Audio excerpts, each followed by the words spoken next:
Hello student, welcome to online class.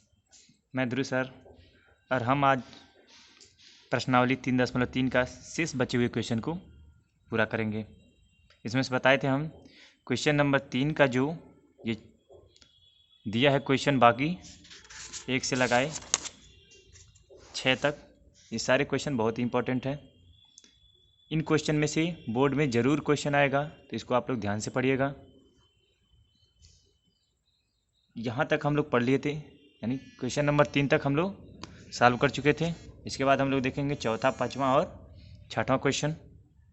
Okay, तो चलिए question number चौथा हम लोग देखते हैं। अगला क्वेश्चन जो दिया है, एक नगर में टैक्सी के भाड़े में एक नियत भाड़े के अतिरिक्त चली गई दूरी पर भाड़ा सम्मिलित किया जाता है। 10 किलोमीटर दूरी के लिए भाड़ा 105 रुपये है तथा 15 किलोमीटर के लिए भाड़ा 155 रुपया है। नियत भाड़ा तथा प्रति किलोमीटर पर भाड़ा क्या है? एक व्यक्ति को 25 किलोमीटर यात्रा करने के लिए कितना भाड़ा देना होगा? बहुत ही अच्छा क्वेश्चन है, चलिए सॉल्व किया जाता है। और इस प्रश्न में हमें ये नहीं बताया है कि प्रतिस्थापन विधि से हल किया जाए या विलोपन विधि से। अगर विलोपन विधि से आपको सही लगता है तो विलोपन विधि से भी हल कर सकते हैं। विलोपन विधि से हल करने के लिए हम बता देंगे कि किस प्रकार से विलोपन विधि से हल किया जाता है। जैसे यहाँ पे दिया है विलोपन विधि, तो इसको हम बता देंगे क्वेश्चन में कि किस प्रकार से विलोपन विधि से भी हल किया जाता है। ठीक है, चलिए क्वेश्चन को सॉल्व करते हैं।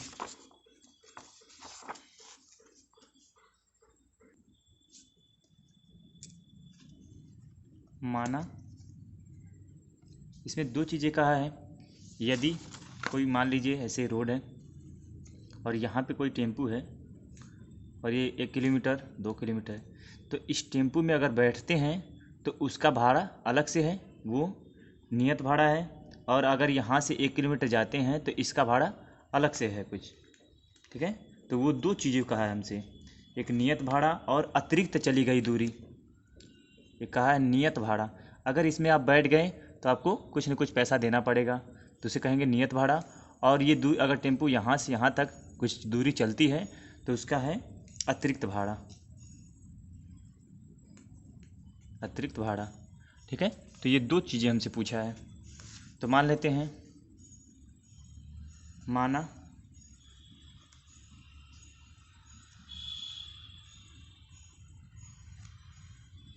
नियत भाड़ा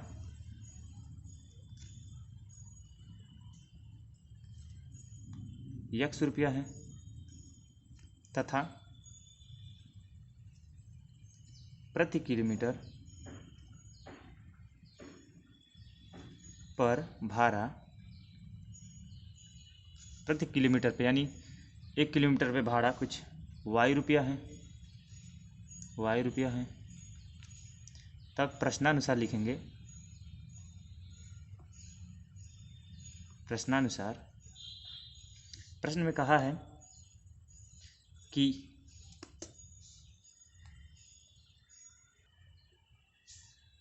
प्रश्न में कहा है कि 10 किलोमीटर दूरी के लिए भाड़ा 105 रुपया है। ठीक है, तो 10 किलोमीटर दूरी के लिए तो पहले इसमें होगा नियत भाड़ा जो है ₹100 और प्रति किलोमीटर की दूरी ₹Y है, तो धन। और 10 किलोमीटर का है यानी 10Y बराबर ₹105। ठीक है, यानी इसमें कहा है पहले तो टेम्पो में बैठा तो उसका अलग से किराया है, फिर वो 10 किलोमीटर गया और किलोमीटर प्रति का है ₹Y, तो 10 किलोमीटर गया तो यानी 10Y हो जाएगा। और टोटल इसका क्या है, ₹105 है किराया। तो इसे समीकरण 1 मान लेंगे। ठीक है, तथा दूसरा कहा है इसमें 15 किलोमीटर के लिए भाड़ा ₹155 है। 15 किलोमीटर के लिए क्या हो जाएगा, नियत भाड़ा प्लस 15 किलोमीटर का भाड़ा, और ये है हमारा ₹155। ये हो जाएगा समीकरण 2। ठीक है, नियत भाड़ा और प्रति किलोमीटर का भाड़ा ₹105। दूसरे में कहा है नियत भाड़ा और प्रति किलोमीटर का, यानी 15 किलोमीटर का भाड़ा, दोनों का मिला के ₹155 है।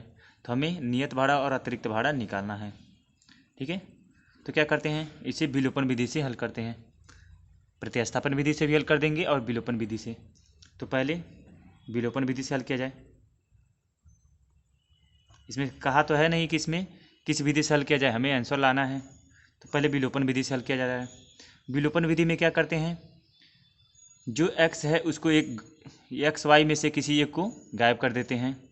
यानी देखिए यहाँ पे दोनों सेम साइन के हैं, दोनों धनात्मक है, तो क्या कर रहे हैं, समीकरण 1 व 2 से क्या किया जा रहा है, यक्स धन 10y बराबर 105 और यक्स धन 15y बराबर 155 घटा दिया जा रहा है। अगर समान होगा तो घटा देंगे और विपरीत चिन्ह के होगा तो जोड़ देंगे, घटाएंगे तो लिखेंगे घटाने पर। तो ये माइनस हो जाएगा, ये भी माइनस और ये भी माइनस। ओके, तो माइनस माइनस कट जाएगा। ये 10 में से 15 जाए तो यानी -5y। विलोपन विधि में एक को गायब कर देते, या तो x को या तो y को। तो यहाँ से x आसानी से गायब हो जा रहा है, तो x क्या किए हैं, गायब कर दिए हैं, x खत्म हो गया। हमें डायरेक्ट y का मान निकल जाएगा।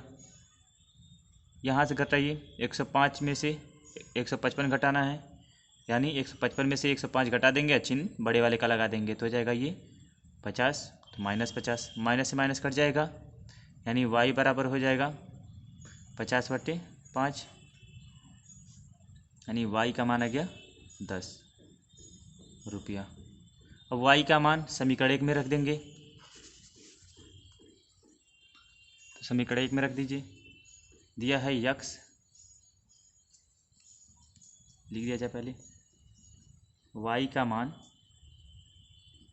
समीकरण 1 में रखने पर, तो यक्स धन 10y है, 10 गुणे 10 बराबर 105, यानी यक्स धन ये हो जाएगा 100 बराबर 105। यक्स बराबर 105 माइनस दूसरी तरफ जाएगा तो माइनस हो जाएगा, यानी यक्स का मान आ गया 5 रुपया। ये है नियत भाड़ा, यानी यदि आप टेम्पो में बैठते हैं तो आपका 5 रुपया देना पड़ेगा, या आप जाएं या न जाएं, तो ये हो गया नियत भाड़ा। और चली गई दूरी यानी प्रति किलोमीटर के दर से, यानी 1 किलोमीटर चलेंगे तो 10 रुपया है भाड़ा। ये दोनों है, ठीक है। और इसी क्वेश्चन को दूसरे विधि से हल करने के लिए, जैसे 2 समीकरण दे दिया यहाँ पे, 2 समीकरण, तो हमें हल करना है विस्थापन विधि से, ठीक है। तो विस्थापन विधि से हल कर दिया जाएगा। विस्थापन विधि से तो इसमें क्या करते हैं, दोनों समीकरण से किसी एक का मान, जैसे दिया है यक्स धन 10y बराबर 105 और दूसरा दिया है यक्स धन 15y बराबर 155। दोनों समीकरणों में से किसी एक समीकरण से यक्स का मान निकालते हैं और दूसरे में रख देते हैं। तो समीकरण 1 से क्या कर रहे हैं, यक्स का मान निकालते हैं। लिखेंगे समीकरण 1 से हो जाएगा यक्स बराबर, इसको इधर पक्षांतर करेंगे तो हो जाएगा 105 माइनस 10y। समीकरण 3,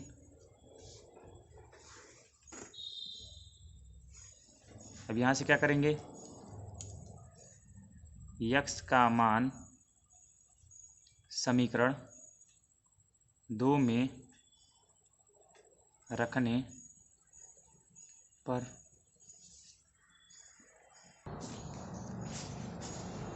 समीकरण 2 में रखते हैं। अब यक्स बराबर दिया है 105 माइनस 10y, तो यक्स के स्थान पर रख देंगे 105 माइनस 10y धन 15y बराबर 155, ठीक है। अब इसको हल कर लेते हैं, चर को एक तरफ अचर को एक तरफ, इसको इधर पक्षांतर कर देंगे और इसको सॉल्व कर लीजिए, तो ये हो जाएगा -5y 15 में से, यहाँ बचेगा प्लस में, -10 है प्लस में 15 है, और इधर जाएगा तो ये 155 माइनस 105, यानी 5y बराबर हो जाएगा, घटा दीजिए 0 और ये 5, यानी y बराबर आ जाएगा 50/5, यानी इसका मान हो जाएगा 10। y बराबर आ गया 10। अब y का मान समीकरण 3 में रख देते हैं। y का मान समीकरण 3 से यह है x बराबर 105 माइनस 10 y के स्थान पर 10 रख देते हैं, तो हो जाएगा 105 माइनस ये 100, यानी आ जाएगा 5 रुपया।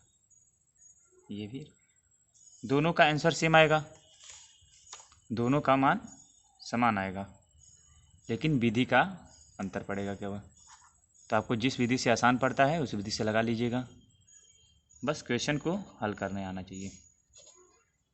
ठीक है, तो नियत भाड़ा और प्रति किलोमीटर पे भाड़ा हमें निकल गया। अगला प्रश्न देखिए।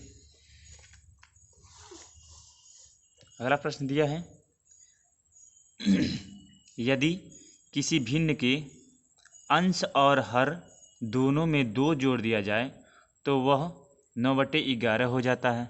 ठीक है, यदि अंश व हर दोनों में 3 जोड़ दिया जाता है तो वह 5/6 हो जाता है। वह भिन्न ज्ञात कीजिए। ठीक है, इसमें क्या कर रहा है, अंश और हर दिया है, दोनों में 2 जोड़ दिया जाए तो 9/11 हो जाता है, और यदि अंश और हर दोनों में 3 जोड़ दिया जाए। ठीक है, बहुत अच्छा क्वेश्चन है ये भी, चलिए सॉल्व किया जाए इसे।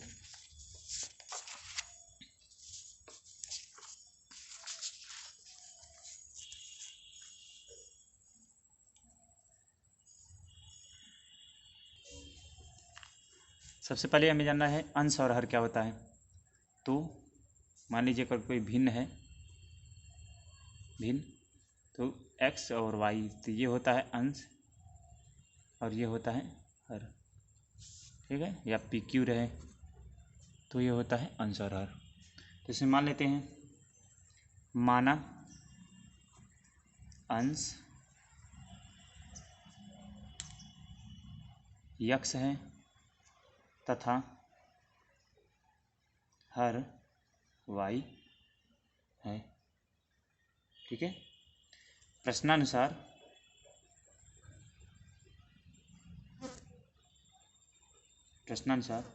कहा है इसमें यदि अंश और हर में दोनों में 2 जोड़ दिया जाए तो भिन्न हो गया हमारा, अतः लिखेंगे यहाँ पे, अतः भिन्न बराबर x/y। अब इस भिन्न में हमें x/y दोनों में क्या करना है, 2 जोड़ना है, तो 2 जोड़ देते हैं और इसका मान प्राप्त हो रहा है हमें 9/11। ओके, तो इसको हल कर लेते हैं। सिंपली तिर्यक गुणा कर लेंगे, तो 11x धन 22 बराबर ये हो जाएगा 9y धन 18। चर को एक तरफ, अचर को एक तरफ, 11x माइनस 9y बराबर 18 माइनस 22। ठीक है, 11x माइनस 9y बराबर हो जाएगा -4। ये हो जाएगा समीकरण 1। तथा दूसरा कहा है इसमें द्वितीय प्रश्नानुसार, इसे लिख देंगे प्रथम शर्तानुसार।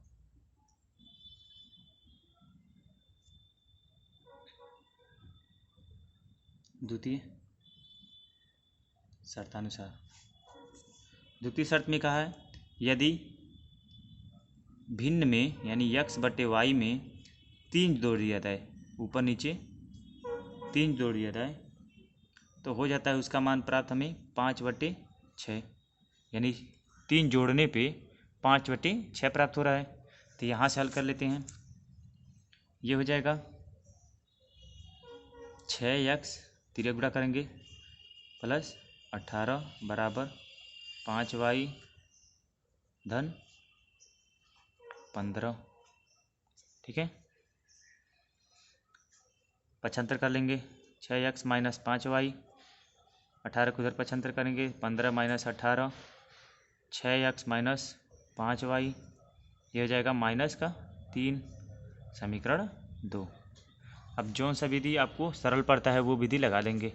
अब यहाँ देखिए आसान पड़ेगा हमें विस्थापन विधि। ठीक है, क्यों? क्योंकि यहाँ पे दिया है 11x, 6x, 9y, 5y, तो इसमें कोई भी विलुप्त नहीं होगा। माइनस या जोड़ने पे, घटाने या जोड़ने पे कोई भी विलुप्त नहीं होगा आसानी से, तो हमें यहाँ पे विस्थापन विधि आसान पड़ेगा। तो क्या करते हैं, लिखते हैं समीकरण 1 से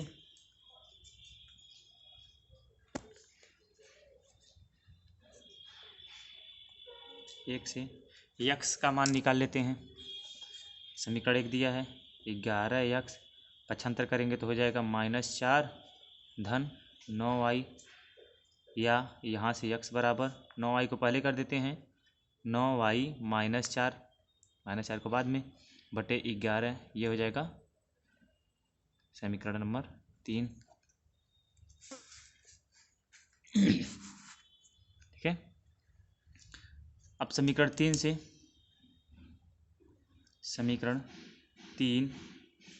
से x का मान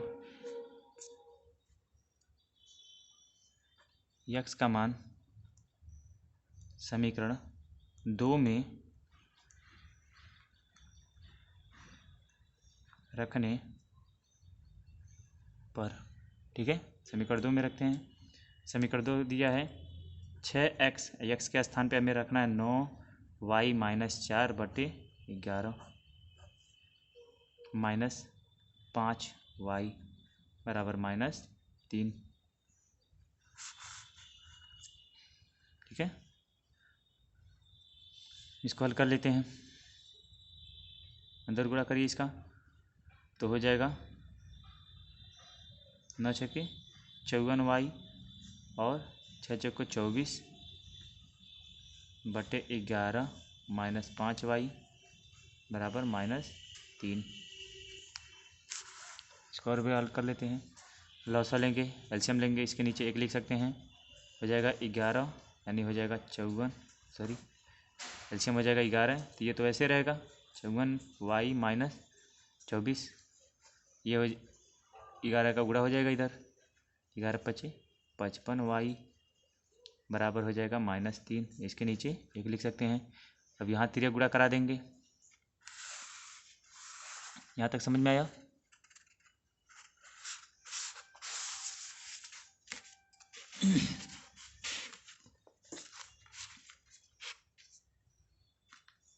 आगे देखिए,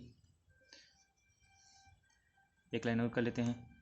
54y और -55y है, तो ये हो जाएगा -1y, ठीक है, -24 बटे 11 बराबर -3 बटे 1। अब तिर्यक गुणा कर लेते हैं, तो हो जाएगा -y, ठीक है, और -24, और इधर गुणा करेंगे तो -33।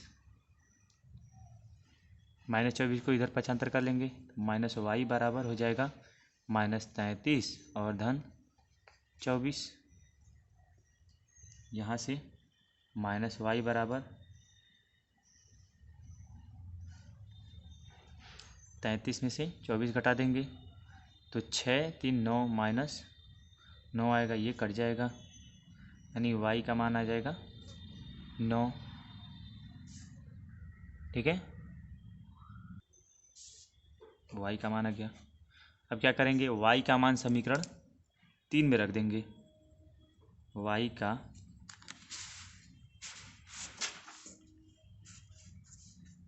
मान समीकरण 3 में रखने पर, चलिए समीकरण 3 में रख देते हैं y का मान।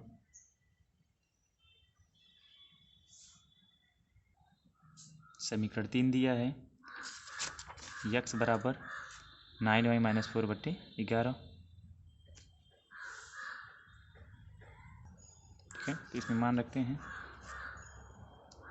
यक्स बराबर 9y दिया है तो 9y के स्थान पे 9 रख देंगे -4/11 हो गया। तो हो जाएगा 81 -4/11 हटा देंगे तो आ जाएगा हमारा 77/11। 11 सते 77, यानी यक्स का मान आ जाएगा हमारा 7। ठीक है, और यही हमसे पूछा था अंश और हर का मान बताइए। ठीक है, तो वो तो पहले ही में जैसे यहाँ पे दिया था कि प्रश्न में पूछा था कि यह अंश और हर में क्या जोड़ें कि 9/11 हो जाए, तो यहाँ से उत्तर स्पष्ट हो गया था कि यक्स का मान 7 होगा, कि 7 में 2 जोड़ेंगे तो 9 हो जाएगा, और वाई का मान 9 होगा, 9 में 2 जोड़ेंगे तो 11 हो जाएगा। यहाँ से हमें पता चल गया था, लेकिन हम क्या किए हैं, इतना सॉल्यूशन करने के बाद पता चला है, हल करने के बाद हमें लगाना है, यानी लिख देंगे अतः अंश यक्स बराबर 7 तथा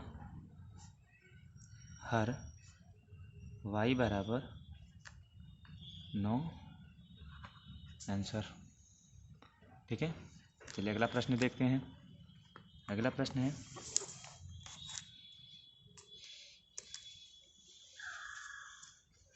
ये भी बहुत अच्छा क्वेश्चन है, आयु के लिए, आयु के पे है, उम्र पे।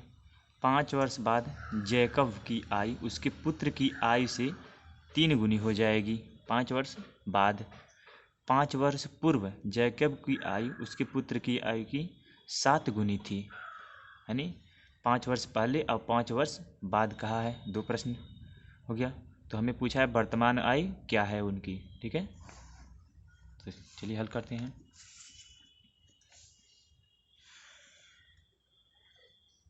लास्ट प्रश्न है, जैकब यानी उसके पिता हैं पुत्र के, तो मान लेते हैं, माना जैकब की वर्तमान आय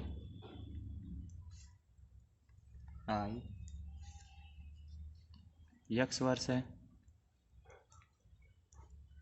ठीक है,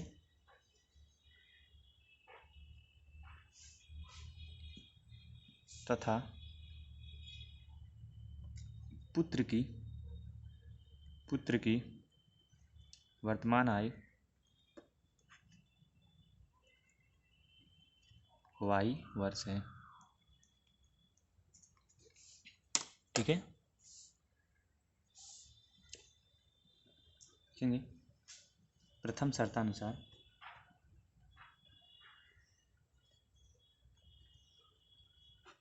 प्रथम शर्त में ये कहा है कि 5 वर्ष बाद जैकब की उम्र पुत्र की उम्र की 3 गुनी हो जाएगी। तो 5 वर्ष बाद निकाल लेते हैं,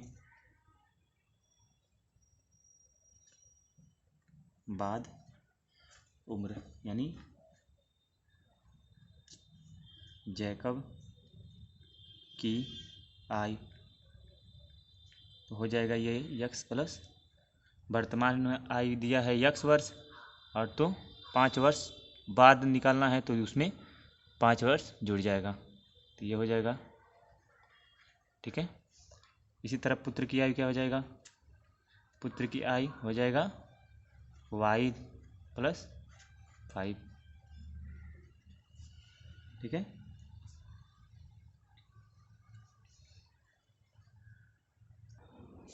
ये निकाल गया 5 वर्ष बाद। पुनः कहा है, प्रश्नानुसार कहा है इसमें 3 गुनी हो जाएगी, यानी यक्स प्लस 5 और वाई प्लस 5। ये है छोटा उम्र है, ये कम उम्र है, तो ये कहा है 3 गुनी हो जाएगा इसका, तो 3 का गुणा इसमें कर दे रहे हैं, जो समीकरण जिससे समीकरण बराबर हो जाएगा। यानी कम है ये, तो समीकरण को बराबर करने के लिए 3 से गुणा कर दिए हैं। 3 वर्ष अधिक है इसका, 3 गुना है जैकब की उम्र, तो 3 से गुणा हम क्या किए हैं, पुत्र की उम्र में गुणा कर दिए, जिससे ये बराबर का चिन्ह लग जाए। अब यहाँ से हल कर लेंगे तो हो जाएगा यक्स धन 5 बराबर 3y धन 15।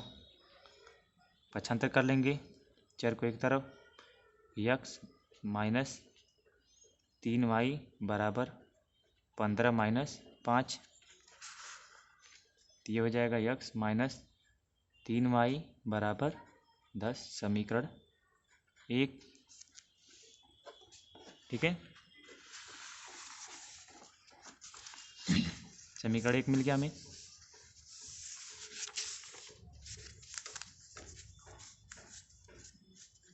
द्वितीय शर्तानुसार, द्वितीय शर्तानुसार 5 वर्ष पहले दोनों का उम्र निकाल लेते हैं। यानी जैकब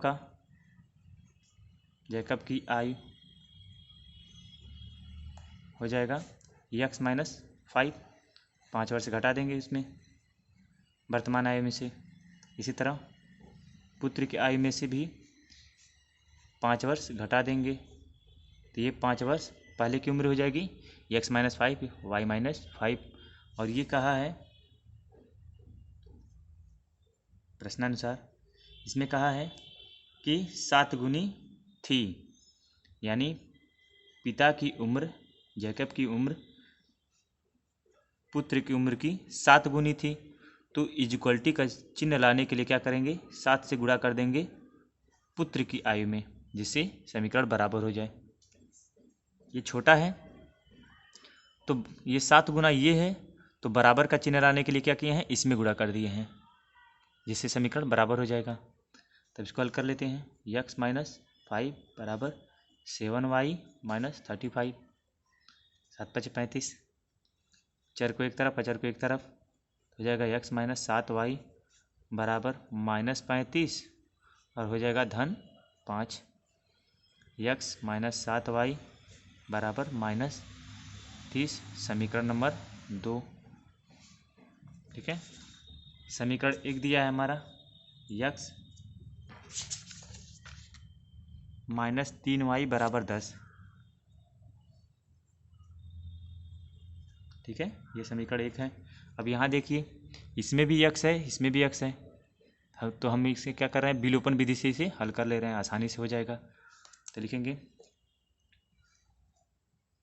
समीकरण 1 व 2 से समीकरण 1 है हमारा यक्स माइनस 3y बराबर 10 और समीकरण 2 है यक्स माइनस 7y बराबर माइनस 30। दोनों का चिन्ह समान है तो क्या करेंगे, घटाते हैं। घटाने पर घटाएंगे तो चिन्ह बदल जाएगा, ये माइनस माइनस माइनस प्लस हो जाएगा, ये प्लस हो जाएगा। तो घटाएंगे तो ये खत्म हो जाएगा, एक्स में से एक्स चला जाएगा, खत्म हो जाएगा। यहाँ देखिए ये प्लस हो गया, ये माइनस है, तो 7 में से 4 घटा लेंगे तो हो जाएगा, 7 में से 3 घटाना है तो बचेगा 4y, और ये प्लस है, ये भी प्लस है, तो हो जाएगा 40, ठीक है। तो हो जाएगा y बराबर 40/4, यानी हो जाएगा 10, y बराबर 10 आ गया। और y का मान क्या कर रहे हैं, समीकरण 1 या 2 किसी में रख लेंगे, तो रख लीजिए समीकरण 1 में y का मान समीकरण 1 में रखने पर तो हो जाएगा यक्स माइनस 3 गुणे 10 बराबर 10, तो यक्स ये हो जाएगा 30 बराबर 10, तो यक्स बराबर आ जाएगा 40। इधर ले जाएंगे तो जुड़ जाएगा, तो हो जाएगा 40 वर्ष, और यहाँ आया है 10 वर्ष।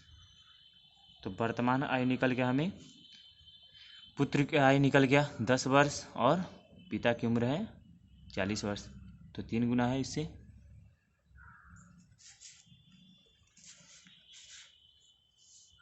ठीक है, अब लिख देंगे अतः जैकब की वर्तमान आयु 40 वर्ष तथा उसके पुत्र की वर्तमान आयु 10 वर्ष है। ठीक है, बहुत ही आसान क्वेश्चन है और इसी को आप लोग विस्थापन विधि से भी हल कर सकते हैं। यहाँ से यक्स समीकरण 1 से यक्स का मान निकालेंगे तो हो जाएगा 10, समीकरण 1 से निकालेंगे यक्स का मान तो हो जाएगा 10 प्लस 3y, और उसको रख देंगे समीकरण 2 में, तो यहाँ से भी हल कर सकते हैं। तो ये आसान है, तो इसको हल हो गया। ठीक है, तो इस तरह से ये चैप्टर समाप्त हो गया। अगला प्रश्न हम लोग पढ़ेंगे, अगला प्रश्नावली 3.4, जिसमें हमें विलोपन विधि से ही हल करना है। इसमें पहले ही बताया विलोपन विधि से हल कीजिए।